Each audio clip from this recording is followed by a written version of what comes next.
Assalamualaikum warahmatullahi wabarakatuh. Salam budaya, rahayu, rahayu, rahayu. Bersama saya Andrianto Surya Putra di DKJT Podcast. Podcast Dewan Kesenian Jawa Timur yang membahas seputar seni dan kebudayaan di wilayah Jawa Timur. Nah, akan membahas apa kita hari ini? Sudah hadir di samping saya ini dua narasumber hebat gitu ya. Ada juga ini footage-nya.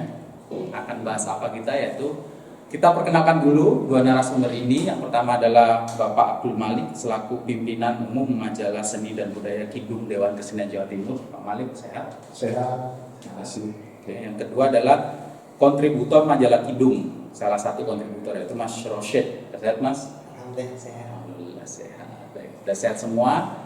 Hari ini kita akan membahas Majalah Kidung.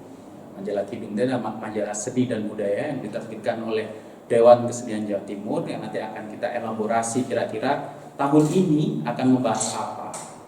Mari kita langsung aja mulai di segmen yang pertama. Kita langsung tanya ke pimpinan Majalah Kidungnya, pimpinan umum Bapak Malik ya. Majalah Kidung ini ada tulisannya Pak, ini terakhir terbit kapan?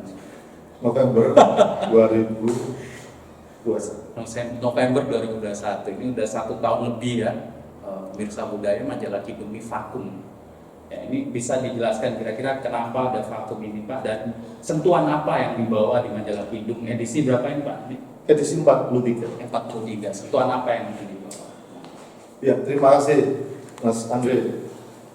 Majalah Seni Budaya Kidung Dewan Kesenian Jawa Timur edisi 43 akan terbit di bulan Juli 2023 dengan mengangkat tema budaya dan konstelasi politik.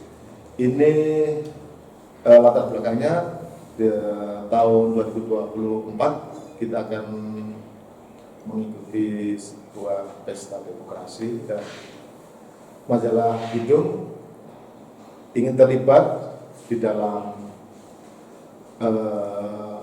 turut mengawal pesta demokrasi itu dengan tema budaya dan konstelasi politik. Ada beberapa penulis yang memang kami undang untuk mengirim tulisan.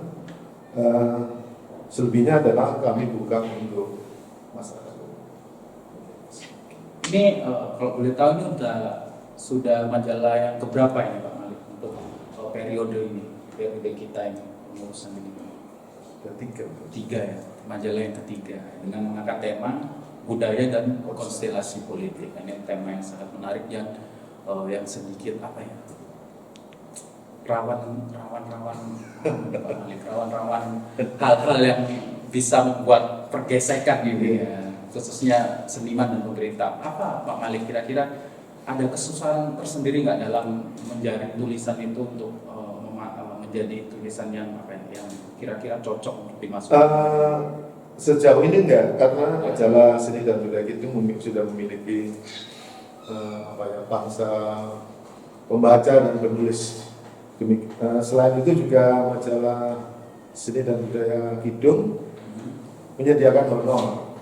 Ya, ada 11 tulisan nanti yang akan dimuat dengan honor yang cukup Menarik. ya, jadi justru kami kepingin mengangkat tema di mana seni, tradisi, budaya, lokalitas itu ditumbuhkan, lebih ditumbuhkan di dalam perhelatan pesta demokrasi di tahun 2024. Terima kasih. Pemirsa budaya, perlu diketahui Majalah Kidung dan majalah seni dan budaya yang diterbitkan khusus oleh Dewan Kesenian Jawa Timur ya. Jika ingin untuk mendapatkan edisi Majalah Kidung, Pak Malik bagaimana caranya? Bisa mengajukan permohonan yang ditujukan pada Presidium Dewan Kesenian Jawa Timur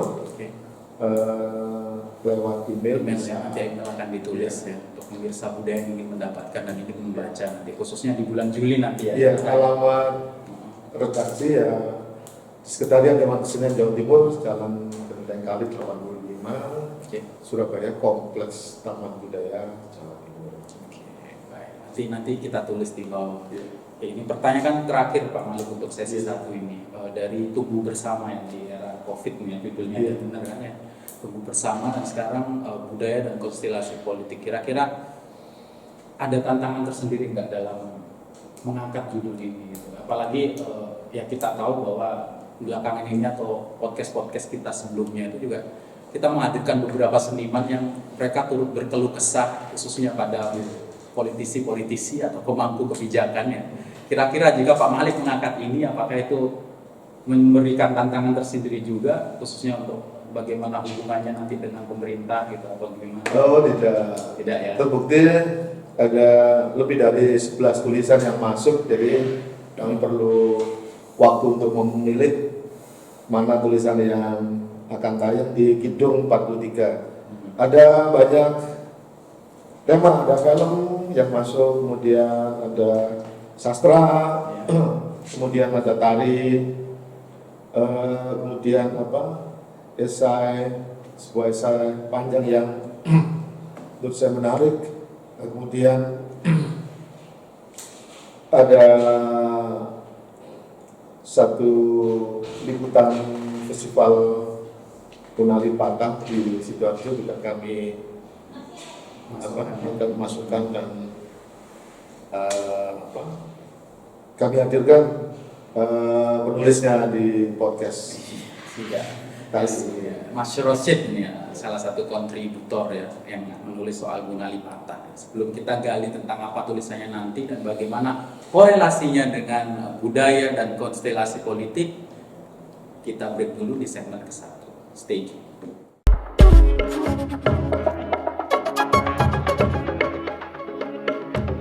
Pemirsa Budaya DKJT Podcast, kembali lagi bersama saya Andrianto Surya Putra di segmen yang kedua. Nah, segmen kedua ini kita akan bertanya langsung pada kontributor dari majalah Kidung edisi 43, Mas Rosid.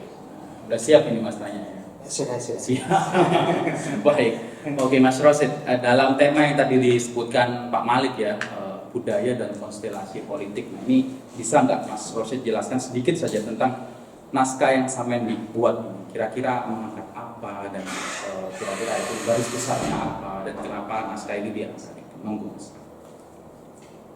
Oke, terima kasih Mas. Yang pertama saya mau mengucapkan terima kasih kepada redaksi Kidung yang telah menerima tulisan saya untuk dimuat di edisi majalah Kidung selanjutnya. Saya kira majalah Kidung ini patut dipertahankan, ini menarik karena untuk ini ya tulisan-tulisan tentang seni budaya itu ruangnya cukup panjang, ada sekitar syaratnya kalau tidak salah itu ada 9 halaman. Jadi sangat panjang begitu, lumayan panjang, jadi mungkin itu menarik, jadi bisa membahas hal-hal yang lebih mendalam terkait seni budaya. Dan itu mungkin kalau hanya di koran dan sebagainya itu kan ruangnya kecil, pendek, sempit. Nah di majalah Kidung itu ruangnya cukup lebar sehingga tulisan-tulisan bisa lebih dalam terkait seni dan budaya. Patut dipertahankan. Kita coba tanya ke pimpinan umumnya. Lebih sering mungkin. Siap mempertahankan untuk edisi-edisinya. Siap, selama saya jadi pengurus Dewan Kesenian Jawa Timur. Tegas Pak Malik, siap? Siap. Oke, siap. Mohon dilanjutkan. Terus, yang kedua ini saya membahas tulisan saya. Jadi tulisan saya ini membahas tentang Munali Patah, Festival Munali Patah yang diadakan pada September tahun kemarin. Nah, festival ini menarik, kenapa? Karena yang pertama itu mengangkat tentang Munali Patah. Nah, Munali Patah itu adalah maestro seni dari Sidoarjo. Bahkan ada bukunya itu Pahlawan Seni Munali Patah, Pahlawan Seni dari Sidoarjo. Nah, ini festival ini diadakan oleh Dewan Kesenian Sidoarjo. Seperti yang kita tahu di beberapa tempat, nah Dewan Kesenian itu adalah mitra dari pemerintah kabupaten setempat. Nah, ini didukung penuh oleh pemerintah kabupaten. Jadi festival ini diadakan oleh pemerintah kabupaten, didukung, kemudian diadakan oleh Dewan Kesenian. Nah, yang menarik di sini adalah festival berlangsung selama 7 hari di 2 tempat. Dan itu kayak ini ya, saya menulisnya seperti ini Mas, pesta seni lah, pesta seni. Karena ada berbagai macam kesenian yang ditampilkan di sana. Karena di Indonesia ada 7 komite, itu semuanya menampilkan, mulai dari sastra, ada bedah buku, ada teater, ada musik, ada film, ada tari. Nah, Munali Patah sendiri itu dikenal sebagai orang yang mengkreasikan ulang tari remo dengan gayanya sendiri, yaitu gaya remo Munali Patah. Dan juga beliau yang menciptakan tari Cokronegoro, yaitu tari khas dari Sidoarjo. Nah, itu difestivalkan untuk festival seni untuk ini mengingat jasa-jasa Munali Patah, dan orang-orang biar tahu siapa itu Munali Patah, diambil semangatnya, dijadikan bahan baku untuk bentuk-bentuk seni yang dalam 7 medium seni tadi. Dari di sini saya membahas terkait dengan festival itu, apa yang ditampilkan, dan beberapa catatan terkait dengan festival seni Munali Patah itu sendiri. Menarik ya, ini saya juga ada pertanyaan yang menarik ini ya, untuk kenapa maksudnya gini, Munali Patah membuat tari remo kreasinya sendiri. Ini off topic dari budaya dan konstelasi politik sedikit ya, karena kita ingin tahu sebenarnya apa yang terjadi Mas di sebelum Munali Patah, sebelum ada Munali Patah mengkreasikan itu, kenapa tari remo itu ada apa? Nah, di dalam buku Munali Patah ini dari ini bahwa dulu tari remo itu iya, ini Munali Patah awal sendiri. Jadi awalnya itu adalah bagian pembuka dari ludruk tari remo. Bagian pembuka, jadi sebelum ada pementasan ludruk itu dibuka dengan tari remo. Dan menurut Munali Patah, tari remo yang di ludruk itu terlalu panjang, dan kalau tidak dipisahkan dengan ludruk, menurut Munali Patah dalam buku ini itu kurang bisa tersebar dengan luas. Nah, salah satunya dikreasi ulang, dipadatkan dari 60 menit kalau tidak salah menjadi 10 menit, menjadi lebih singkat, dan dipisahkan dari ludruk agar bisa dipelajari di sanggar-sanggar tari, di sekolah-sekolah begitu. Jadi kalau dulu yang bisa tari remo itu dari ini itu yang orang-orang ludruk, tapi setelah ini setelah dipisahkan itu bisa dipentaskan sendiri. Dipentaskan sendiri keluar dari ludruk gitu, dan dari yang panjang itu beberapa dipangkas itu tadi. Tanpa menghilangkan esensi dari remo itu sendiri, itu yang dikreasikan oleh Munali Patah. Keberanian seorang Munali Patah ya dalam mengadaptasi ya, merubah awalnya bagaimana itu remo dan ludruk yang saling berkaitan dan dipisah, tapi hebatnya tidak mengurangi dari makna-makna yang filosofi yang tersirat dari tarian atau pentas itu sendiri gitu. Itu menarik Mas dari pembahasan kali ini ya, yaitu budaya dan konstelasi politik. Kira-kira apa yang bisa dimaknai Mas dari kisah Munali Patah? Yang ini Mas, terkait dengan kisah Munali Patah itu memang ada kisah-kisah yang menarik, maksudnya terkait dengan politik, bahwa politik dan kebudayaan itu saling berhubungan. Jadi politiknya sendiri lepas dari budaya, budayanya sendiri juga tidak lepas dari politik. Nah, yang menjadi catatan saya adalah bahwa ada festival Munali Patah. Nah, itu adalah dukungan dari satu, itu kan diadakan oleh Dewan Kesenian Sidoarjo, dan itu mitra dari pemerintah kabupaten. Jadi itu mendapatkan support penuh dari kabupaten. Jadi di hari pertama di kepala dinasnya datang, di hari terakhir bupatinya juga datang. Begitu, itu membuktikan bahwa ada support dari pemerintah terhadap kegiatan festival seni ini. Nah, salah satu kreasinya Munali Patah yang berhubungan dengan ini kebijakan politik nanti itu adalah udang pacul guang. Nah, udang pacul guang itu ya udang begitu. Saya lupa bahwa ini udang pacul guang, dan di tengahnya itu ada bolongnya, lubang gitu, pacul guang gitu. Nah, di atas itu kayak ada garis ke atas Iya, gitu, iya. Udeng Pacukuan. Nah, itu salah satu kreasi dari Munali Patah.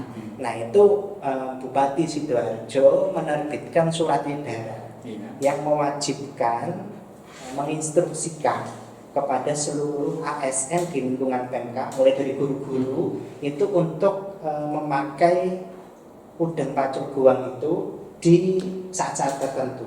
Dan itu saya kira efeknya sangat luar biasa. Jadi kalau di hari tertentu, kalau nggak Selasa ya Rabu, itu kalau ASN di lingkungan Sidoarjo atau mungkin honorer tapi masih di lingkungan PMK, itu kalau apel mereka pakai udeng pacul guang.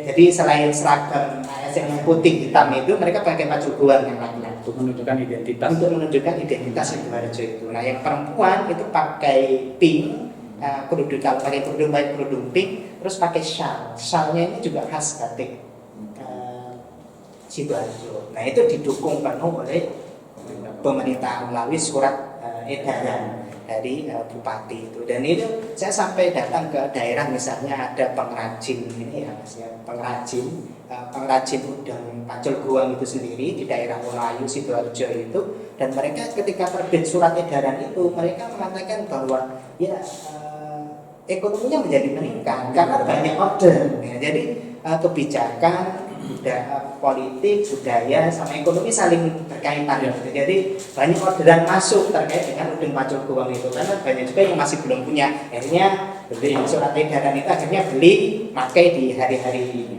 tertentu untuk itu tadi. Dan yang penting itu budaya tersebut dikenal lagi maksudnya. Iya, dikenal lagi oleh bahwa kadang masih ada beberapa orang yang tidak tahu apa itu udeng pacul guang itu, bahkan udeng pacul guangnya sendiri tidak tahu. Nah, itu akhirnya orang-orang jadi tahu bahwa guru-guru pakai semuanya. Terus orang-orang di lingkungan pemerintah kecamatan pakai juga. Akhirnya orang-orang jadi tahu. Mungkin di lain pihak ada yang tanya ini apa. Akhirnya orang tahu tentang udeng pacul guang itu. Kita dikenal Sendiri ya. Bahkan kemarin ada kegiatan yang masif ya, di SMP 4 Sidoarjo itu ada 1000 mahasiswa itu, mereka berlatih cara membuat udeng pacul guang itu bagaimana. Jadi berlatih, jadi ada berapa ribu siswa begitu dilatih, ini pacul guang gitu. Jadi orang murid-murid pun tahu ini ternyata ada pacul guang. Saya yang lahir dari Sidoarjo pun juga akhirnya tetangga-tetangga saya ini akhirnya ini namanya udeng pacul guang gitu lah. Atau makanannya juga menarik itu pembahasan budaya dari tulisan Mas Rosyid ini yang mengangkat soal Munali Patah. Ini menarik tadi yang dijelaskan Mas Rosyid, karena ini sepertinya berkaitan dengan podcast kita sebelumnya, yaitu membahas soal kebijakan publik ya. Bagaimana political will dari pemerintah itu membentuk suatu kebijakan di mana kesenian itu bukan lagi hal yang disampingkan, tapi menjadi elemen pertama atau elemen utama dalam pembuatan kebijakan. Oke. Sebelum kita lanjut ke sesi 3, kita akan membuat simpulan. Mungkin Pak Malik ini bisa menyimpulkan kira-kira kidungnya dan tema yang diangkat juga apa. Sebelum beranjak ke situ, kita rehat dulu. Terima kasih dan stay.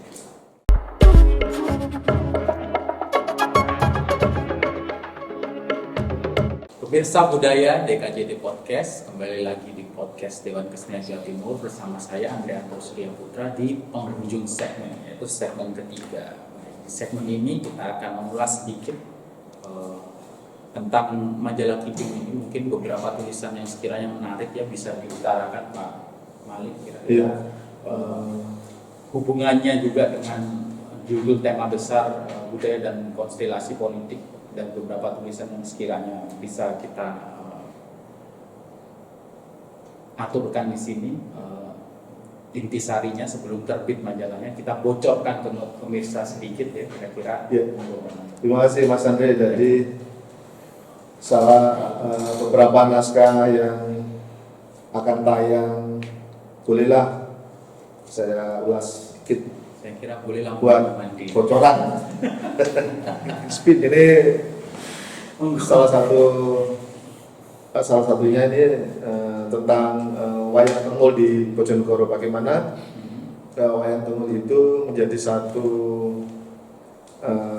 seni tradisi yang tetap dilestarikan di Bojonegoro. Ini satu tulisan yang memikat dari Mas Riyadi Ngasiran. Kita tahu bahwa Dewan Kesenian Jawa Timur dalam hal ini juga majalah Seni Budaya Kidung menjadi satu forum, satu ruang media untuk mengawal undang-undang kemajuan budaya, di mana muatan lokal, seni tradisi itu menjadi satu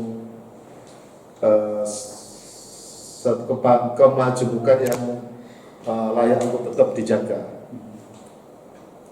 Satu artikel yang lain adalah menggali puisi di petilasan Syekh Maulana Ishaq. Ini ada di Situbondo, bagaimana seorang Masyuri melakukan satu penelusuran terhadap sosok Syekh Maulana Ishaq. Dari sanalah muncul karya-karya puisi sebagai satu bentuk pencatatan perjalanan. Dua tulisan yang sangat memikat ini akan kami muat di majalah Kidung edisi 43 yang akan terbit di bulan Juli 2023. Gitu. Oke. Dan menarik ya pemirsa budaya. Ini pertanyaan selanjutnya ini dari Pak Malik ini berkaitan dengan Pak Malik sebagai pimpinan umum ya majalah Kidung Seni dan Budaya dan Kesenian Jawa Timur ini. Kira-kira ada nggak capaian gitu dari majalah Kidung yang layak untuk disampaikan ke pemirsa? Iya. Saya yakin majalah Kidung oleh para pendahulu pengurus Dewan Kesenian Jawa Timur yang sebelumnya telah mencapai satu capaian-capaian yang sudah maksimal, namun saya hanya mencatat apa yang kami lakukan, kami capai saat kami menjadi pengurus di Departemen Penerbitan dan Publikasi. Majalah Seni dan Budaya Kidung Dewan Kesenian Jawa Timur telah dikoleksi oleh Library of Congress, sebuah perpustakaan terbesar di dunia yang berpusat di Washington DC. Jadi perwakilan Library of Congress di Jakarta selalu menanyakan apakah majalah Kidung sudah terbit dan lain-lain, karena menjadi satu koleksi yang sudah wajib, iya koleksi wajib. Dan ini menarik ketika perguruan tinggi di Amerika Serikat yang memiliki kajian Indonesia itu ada penelitian, maka materi-materi tulisan yang ada di majalah Seni Budaya Kidung bisa jadi menjadi bahan rujukan, referensi yang luar biasa dari majalah Kidung yang sudah dikoleksi oleh Library Congress di Washington DC Amerika. Itu sangat jauh sekali itu pemirsa budaya. Segini lah jauhnya kalau dari itu segini. Oke, sebelum kita tutup perjumpaan kali ini ada pertanyaan ya. Kira-kira mungkin bisa dijawab keduanya ya. Tadi ini mau tahun politik sebenarnya Mas.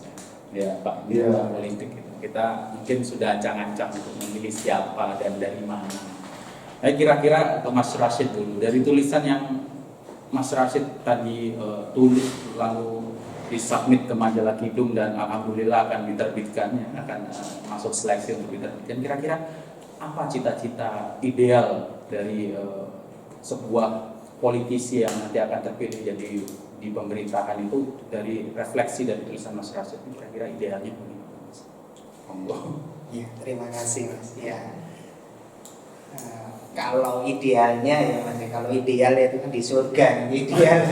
Namanya di dunia karena sebagai mungkin yang pemangku kebijakan pasti ada tarik menarik kepentingan dan sebagainya. Tapi semoga saja nanti siapapun yang terpilih tak menjadi wakil kita nanti di legislatif atau nanti di eksekutif misalnya, itu yang memiliki kepedulian terhadap seni dan budaya.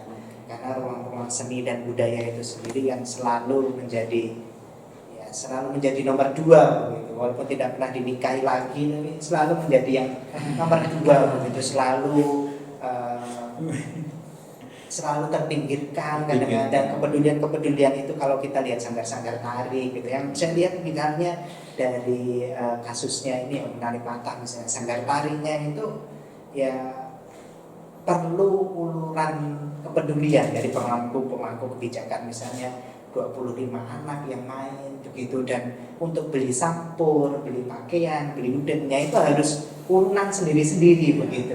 Nah, seharusnya dan pemangku sanggar tarinya itu adalah anak dari Munali Patah itu sendiri. Nah, seharusnya itu mendapatkan kepedulian dari pemangku kebijakan nantinya yang akan terpilih, dan biasanya melalui, dan banyak sekali itu melalui surat edaran, karena di daerah itu juga ada undang-undang itu undang-undang daerah itu juga yang mempunyai kepedulian terhadap ya sejarah, seni, budaya itu sendiri, dan ruang-ruang itu kadang memang butuh perhatian lebih, tapi kadang-kadang memang ruang-ruang seni budaya itu biasanya yang dinomor sekiankan gitu. Nah, semoga nanti misalnya kalau ada mau nyalon menjadi calon legislatif apa, visinya seni budaya taruh di paling awal gitu.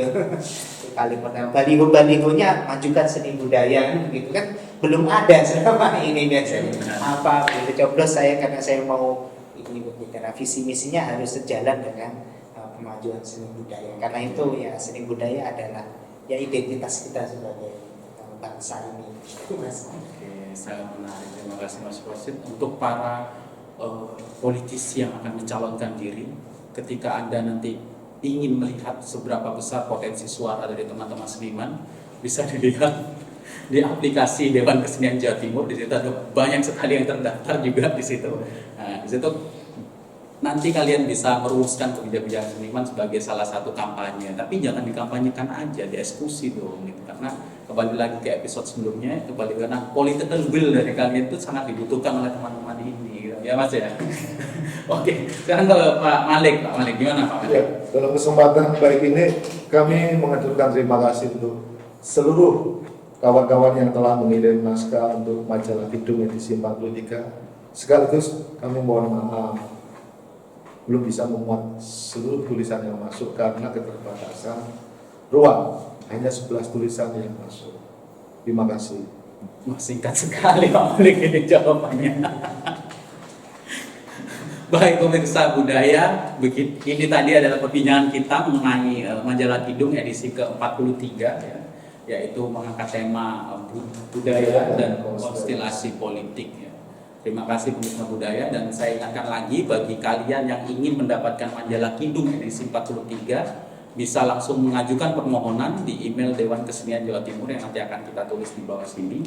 Terima kasih atas perhatiannya, dan nantikan terus podcast-podcast Dewan Kesenian Jawa Timur, podcast resmi yang akan membahas soal kesenian dan kebudayaan khususnya di wilayah Jawa Timur. Terima kasih. Assalamualaikum warahmatullahi wabarakatuh. Terima kasih. Assalamualaikum warahmatullahi wabarakatuh. Salam budaya, rahayu, rahayu, rahayu.